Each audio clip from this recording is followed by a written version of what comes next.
ભારત પાકિસ્તાન વચ્ચેની પ્રવર્તમાન યુદ્ધની સ્થિતિમાં દેશના જવાનો માટેના આર્મી રિલીફ ફંડ અને પ્રધાનમંત્રી રિલીફ ફંડ માટે નાગરિકો પાસેથી એકત્રિત કરેલ ફાળાની રકમ પૂર્વ કેબિનેટ મંત્રી અને 167 સુરત પશ્ચિમ વિધાનસભાના ધારાસભ્ય પૂર્ણેશભાઈ મોદી અને વિસ્તારના આગેવાનો સાથે સુરત જિલ્લા કલેક્ટરશ્રીને ચેક અર્પણ કરવામાં આવ્યા હતા। વર્તમાનમાં દેશની પરિસ્થિતિમાં જે હાલાત પેદા થયા છે એના ભાગરૂપે સુરત શહેરમાંથી પ્રબુદ્ધ નાગરિકો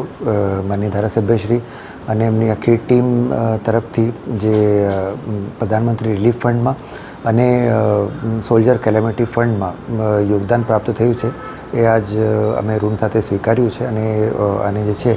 અમે એમના જે ઉચિત એકાઉન્ટમાં અમે જમા કરાવશું અને આ પ્રયાસથી એક જે સુરત હંમેશા કોઈ પણ આપદા આવે વિપદા આવે તો એમાં આગળ રહે છે અને એનું એક ઉદાહરણ પેશ કર્યું છે અને હું બાકી નાગરિકોને પણ અપીલ કરું છું કે આનાથી આપણે પ્રેરણા લઈને પણ આપણે પણ આ મુહિમમાં જોડાઈશું।